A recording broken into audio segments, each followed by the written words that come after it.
Hi everyone, today we're covering my June favorites and I'm going to kick this off with a perfume, which is weird because I just mentioned another perfume in my May favorites, but apparently there's a lot of perfume I'm loving lately. This one, whew, is something else though. So this is the Eccentric Molecules Molecule 1 perfume, and I had heard about this perfume eons ago, it must have been, on Estee Lauder's YouTube video. I think it was another favorites video. And I was like, oh, that's interesting, but I had no thought to ever pick it up because I mean, this was like 8 years ago now. And then I was in the UK and I met up with a subscriber, Dominica, who is now a friend of mine, and she had this perfume on her and the scent was intoxicating. It was unreal, really. And I was like, what are you wearing? I need to own it. And she told me it was Molecule 1 and I just became obsessed immediately. So I ran out to Liberty London within a few days of seeing her and picked up the largest bottle that I could find. And the person at the counter honestly was kind of telling me some like witchcraft voodoo with this stuff. She was saying that if you spray it on your clothes, you can't smell it, or that you can never smell this perfume yourself. Honestly, that's total hogwash. If I spray this on my clothes, I can smell it, and if I spray it on myself, I can smell it as well. But it is interesting in the sense that it kind of comes and goes, and I know often if you'll put on perfume on yourself, you get used to the scent of it, and over time you don't notice it as much. However, if you like raise your hand up to your, or your nose up to your wrist, you'll re-smell the perfume if you get like really close in contact to it. This one's weird. This one really only stays scented, for me anyway, in areas where I tend to heat up. So instead of spraying it on my wrist now, I'll spray it on the inner corner of my elbow, and I will tend to smell it a little bit throughout the day when I put it there, or on the back of my neck because I tend to get warm there. Oddly, if I spray it on my clothes though, and I heat up my clothes, I can smell it there. It's so bizarre. I don't really know how that works. I do wish it was a little bit more scented, in the sense that I wish I could smell it more routinely throughout the day and not necessarily in areas that tend to get warm on my body. But I mean, the scent is so intoxicating and wonderful that I just want to drown in it. It smells very aquatic to me, although none of the notes would indicate that. Most people tend to smell something kind of woodsy, and I get a small element of that, but for me this is mostly an aquatic scent, which is again strange because there's nothing in this that would indicate that. What's also interesting about this perfume is that it's a completely synthetic scent. The note of it, I think, is called ISO-E Super, and that molecule scent was manufactured in 1973, and it's the only molecule that's in this perfume. Now, I don't really know how perfume is put together or how it's just a singular molecule, but my understanding is that it's completely synthetic and it's only one molecule.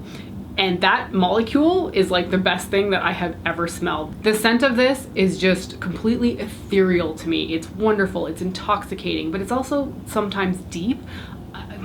I'm not great at talking about perfume, but I am obsessed with this thing, and I am so happy that I picked it up when I was in London. And I'm so happy that Dominica wore it to meet me, because otherwise I would never have looked into this perfume. The next favorite is a lip gloss by Bite, and now that I'm putting it on camera, I'm suddenly thinking that I've mentioned another one of these recently in another favorites. Anyway, I've really been enjoying the Bite Beauty French Press lip glosses. I think they came out like a year ago, but I'm getting really into them right now. So this one that I've been wearing a lot is the Salted Caramel color, and it's just an easy to wear nude. And that's really all I've been looking for recently, because I've been wearing a lot of Pride rainbow makeup. Pride Week just happened here in Toronto, and I want something easy to wear on my lips that's just gonna match everything, and this Salted Caramel color has been perfect for it, just because it's a gloss. It'll wear off nicely. The color is beautiful. It's really glossy when you first put it on. I do feel like it evaporates on my lips within an hour, I would say, but I mean, it's so easy to just swipe it back on your lips. The scent is strange on these though. I don't feel like it's a French press gloss scent at all.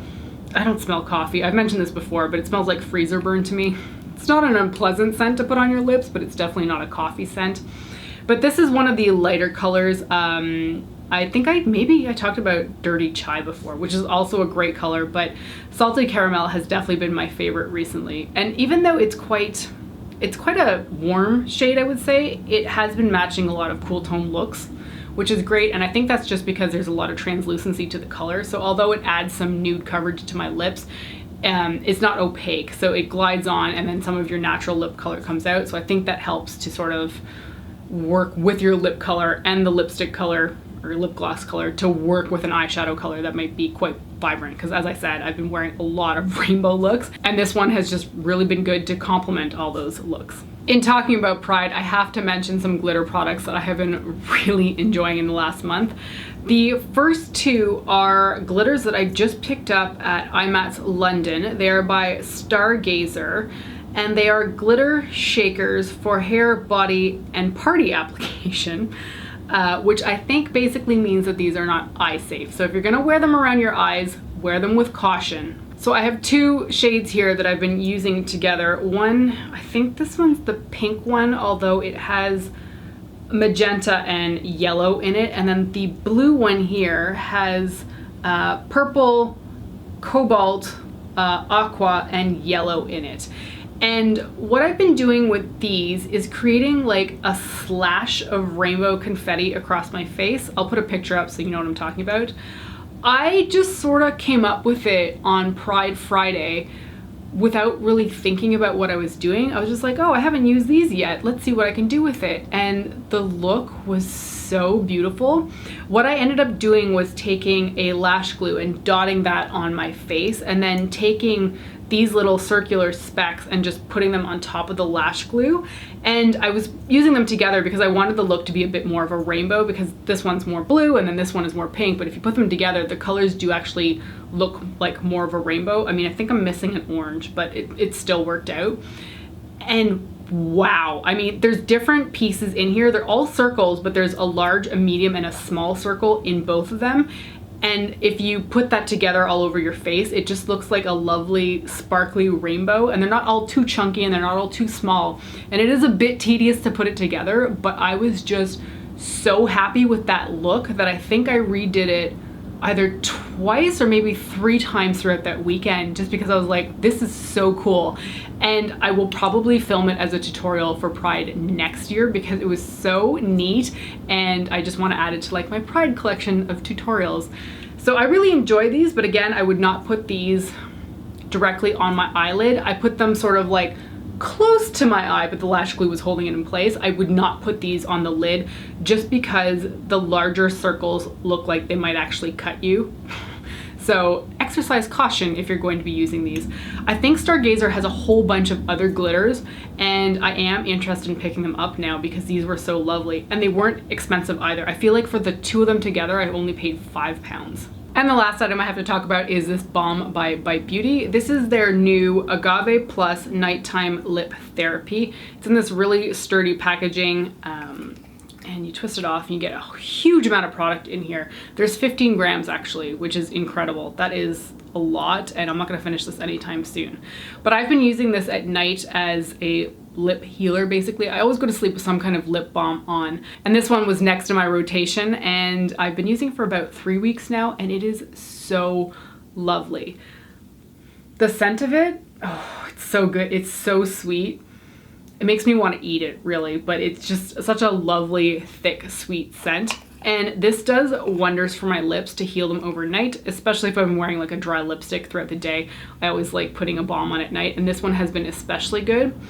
And what makes me particularly happy about this one is that I actually struggle with the previous agave tub of lip whatever. I can't remember what the name of it was, but it was an agave one. But that one broke out my lower lip and turned it really patchy and red, and it started peeling.